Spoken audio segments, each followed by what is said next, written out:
Bismillah. Lunja est le nom d'une belle légende.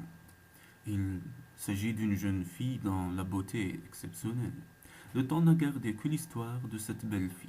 C'est une fille qui portait sur le dos une chevelure dorée qui envoûtait tous les jeunes du pays. Sa beauté faisait des envieux partout où elle allait. Chaque jeune la voulait en mariage, mais ne pouvait s'aventurer que celui dont le courage débordait d'énergie et pouvait braver la mort pour une belle vie généreuse. Dans une grande forteresse vivait un roi, son épouse et leur fils unique, le prince Zahir, au cœur tendre. Le prince Zahir ne manquait point de courage. À côté de cette forteresse vivait dans une masure son cousin Shogran, ne possédant ni chance ni courage. La vie l'avait défavorisé à cause de sa très grande jalousie et ses multiples envies. Un soir, Shogran réfléchissait à une ruse qui lui permettrait de s'accaparer de la fortune du vieux roi.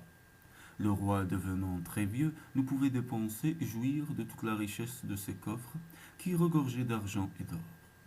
Le cœur de Shogran s'emplit de rancœur. Il ne pensait qu'à la ruse qui lui permettrait de s'approprier de la fortune de son cousin. Un jour, il se dit en son fort intérieur, il faut en finir avec le fils de mon frère qui deviendra sans aucun doute l'unique héritier. Il essaya de voir autour de lui des personnes pouvant lui montrer les moyens nécessaires à mettre en valeur pour mener à terme son plan diabolique. Il ne trouva que la vieille sorcière et s'en alla la consulter. Il décida de mettre fin à la vie du prince Zahir pour s'accaparer de la fortune du vieux roi, son frère. La sorcière le reçut chez elle. Les deux personnes s'assirent et échangèrent quelques propos à ce sujet. Shogun portait une barbe noire, un burnous jaune, un turban enroulé autour de sa tête et de ses yeux sortaient des lueurs de vengeance et de jalousie. La vieille sorcière, à la tête enturbanée et remplie d'idées saugrenues, ressemblant aux idées de Satan, à l'élana et dans les deux yeux, semblables à deux flammes. Cachez mal la haine. Regardez Shogran. Le tatouage vert s'étalait sur tout son visage jauni et desséché, et autour de ses avant-bras, quelques bracelets d'argent. Elle s'amusait avec une bourse remplie de pièces d'or qu'elle venait de recevoir quelques instants plus tôt des mains de Shogran, tout en discutant avec l'aigle noir campé sur son épaule. Elle regardait l'objet brillant qu'elle avait entre les mains. À côté d'elle, un chat noir la regardait silencieusement, comme s'il voulait l'encourager à aller au fond de son forfait. Un marché fut conclu entre la vieille sorcière et Shogran. La somme restante lui sera avancée aussitôt que le forfait sera exécuté. Le meurtre du prince Zahir. Le lendemain, la vieille sorcière partit remplir sa jarre d'eau dans le puits situé en pleine forêt. En vérité, la raison n'était pas l'eau. Elle voulait avoir des nouvelles du prince Zahir. À partir de ce lieu, elle pouvait observer ses allées et venues, ses sorties et audiences. Pendant qu'elle était sur la margelle du puits, occupée à remplir son seau, apparut le prince monté sur un cheval noir. Il portait de longs cheveux noirs. Il était habillé d'un beau burnous et d'un gilet brodé de fils d'or. Il portait un beau sabre à sa ceinture bariolée. Le prince Zahir galopait en direction de l'abreuvoir. Il sourit à la vue de la vieille en disant « Je suis venu par là pour permettre à mon cheval de boire une eau fraîche. » La méchante sorcière le scruta du haut en bas, en fronçant les sourcils et dit d'un air moqueur « Ah, je pensais qu'avec ton courage et ta bravoure, qui t'ont élevé à ce haut rang et qui t'ont permis de te pavaner ici et là sur ce cheval, crois-tu pouvoir faire ce que tu veux? Qui es-tu devant Lunja, la troublante ?» À ces paroles, le jeune prince s'étonna et retourna sur ses pas, ne sachant quoi faire. Arrivé au palais et perdant toute patience, il envoya sur le champ ses gardes à la recherche de cette vieille rencontrée près du puits. Quelques heures après, la dame était là, devant lui, au palais. Le prince l'invita à redire une nouvelle fois la phrase qu'elle avait prononcée dans la forêt, devant le puits. La vieille sorcière racontait l'histoire de Lunja, fille du géant sauvage qui vivait dans de lointaines contrées. Personne n'est capable de s'en approcher pour voir sa beauté magique parce qu'elle vivait dans un endroit exposé aux risques et aux dangers. Piqué dans son amour-propre, le prince voulut tenter sa chance et prouver son courage. Il enfourcha son cheval. À force de penser à Lunja, le prince se trouva fort épris d'elle. Le soleil brillait et lui indiquait le chemin rempli de dangers. L'image de Lunja restait toujours présente à son esprit, durant tout le voyage. Ses longs cheveux se présentaient à son esprit comme un ruban entourant ses idées les plus sauvages. Sa silhouette marquait son esprit. Il se la représentait partout, même pendant son léger sommeil. Il parcourut toute la contrée à la recherche de ce géant sauvage, mais en vain. Il rendit visite à un vieux gouvernant, Sheikh el-Modabbar, qui connaissait tous les habitants de cette contrée. Il se dirigea vers la maison de ce vieux gouvernant en espérant obtenir de l'aide désirée.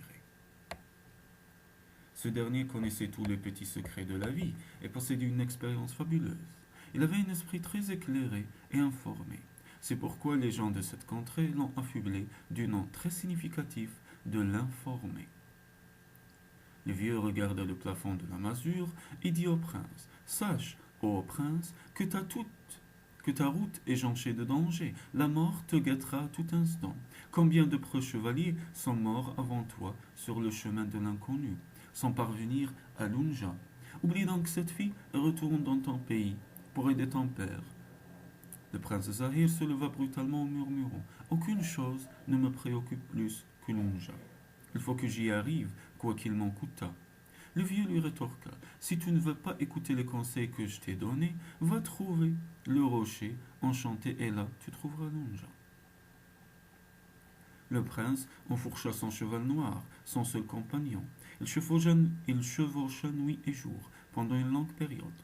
Il traversa des moments difficiles qu'il affronta avec courage. Il arriva au rocher enchanté, qui s'ouvrit très rapidement et se referma aussitôt. Dans le ciel, des cigognes jouèrent la danse de la mort et poussèrent des cris lugubres. Mais le prince Zahir, prompt et agile, parvint à éviter la fermeture du rocher enchanté sur lui et entra à l'intérieur de la terre.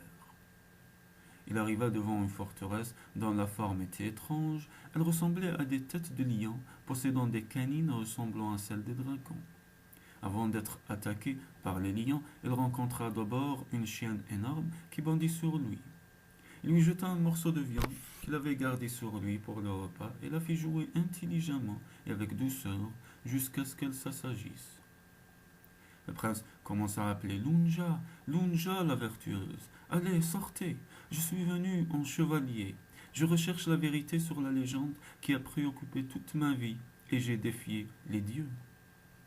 Une femme apparut comme un soleil resplendissant aux premiers étages et dit: Qui es-tu, étranger? Comment es-tu rentré ici? Elle lui dit ensuite d'une voix à peine audible: Ne crie pas et calme-toi, pour que les autres ne t'entendent pas. Il lui répondit par défi: Je n'ai peur de personne, et je suis venu avec le désir de vous épouser, moi, le jeune Zahir, de l'Algérie des rêves. Voici mon cœur sur la paume de ma main que je vous offre en gage.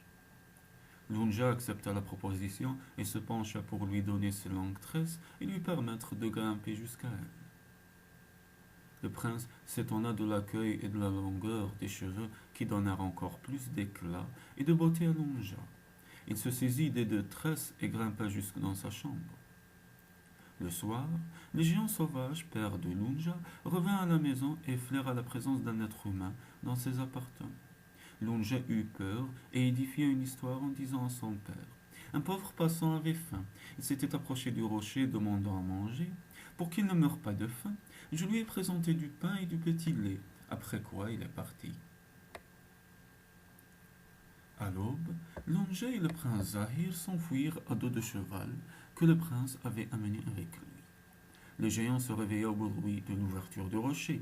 Il appela sa fille Lunja, main en vain.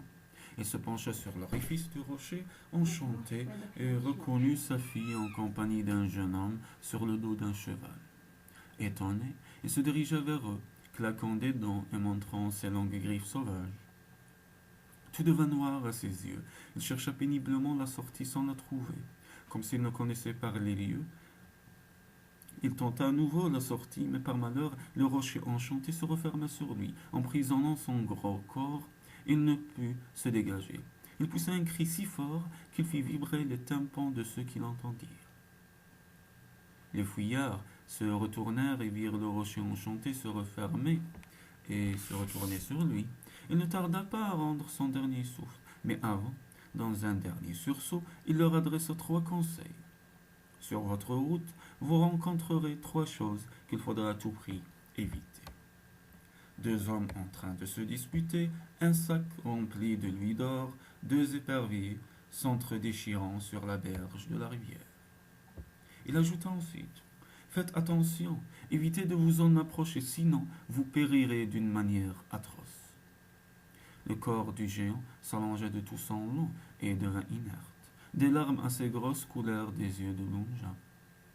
Le prince la consola, la porta sur la croupe de son cheval et lâcha les brides, laissant derrière lui un véritable nuage de poussière.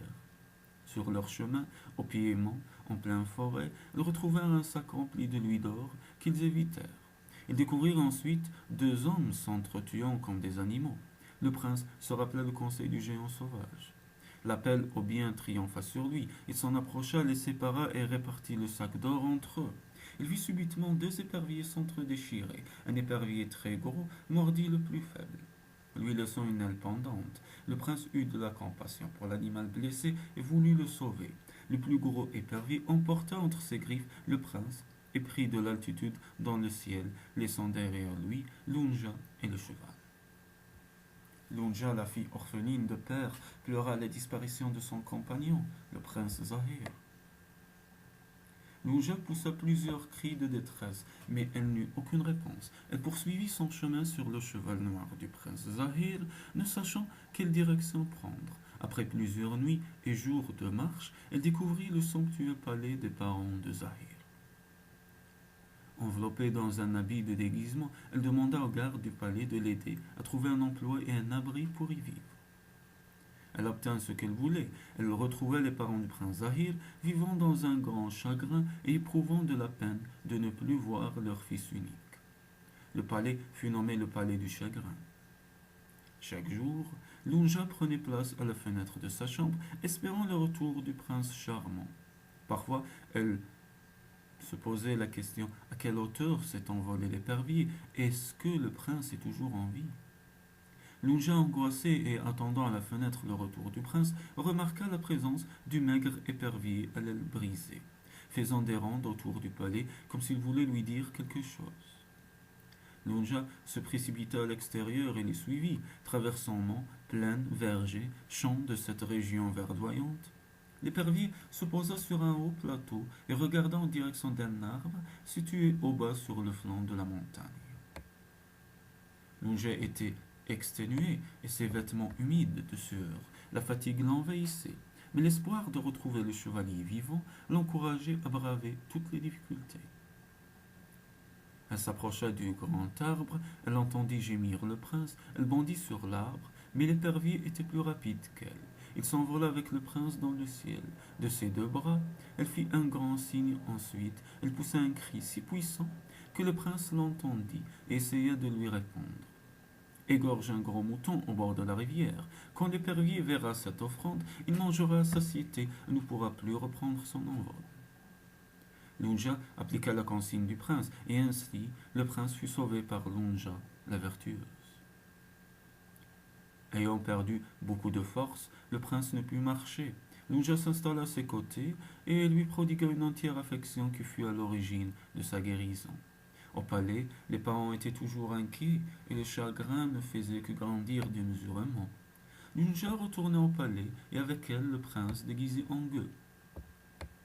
Lunja demanda audience au roi. Elle était habillée à la manière d'une servante. Ayant remarqué cette tenue peu présentable au palais, la sentinelle empêcha Lunja de rencontrer le roi. Mais Lunja poussa un cri si fort qu'il parvint aux oreilles du roi. S'étant inquiété de ce bruit, le roi apprit la réalité et demanda à la sentinelle de la laisser passer. Sa beauté étrange attira l'attention du roi qui lui dit: qu'as-tu derrière toi, ô servante? Sire, depuis que je suis arrivé dans ce palais, je n'ai pas vu de sourire sur vos lèvres. Vous êtes angoissé, silencieux. Votre regard est absent. Le roi s'étonna et ne put l'interrompre. Lunja demanda à sortir quelques instants. Permettez-moi de sortir quelques secondes seulement. Je ne m'absenterai pas longtemps. Le roi hocha la tête en guise d'accord. Lunja, la servante, sortit le seuil de la porte et demanda à l'invité de pénétrer. Ils entrèrent la main dans la main, les sentinelles restèrent ébahis. Le roi et la reine furent comblés de joie à la vue de leur fils. Lunja se retira et changea ses habits pour rendre belle. S'adressant à son père, le jeune prince dit: Ô père, aujourd'hui, à l'occasion de mon retour, vous allez avoir une grande surprise. Aimeriez-vous l'entendre? Je me ferai le plaisir de vous présenter mon épouse favorite. Le prince appela Lunja. Elle entra aussitôt. Le roi et la reine demeurèrent stupéfaits devant la beauté envoûtante de Lunja. Le couple royal accepta avec joie la proposition de leur fils. Des cérémonies officielles furent décidées dans tout le royaume. Le palais vécut des jours et des nuits dans une ambiance de fête.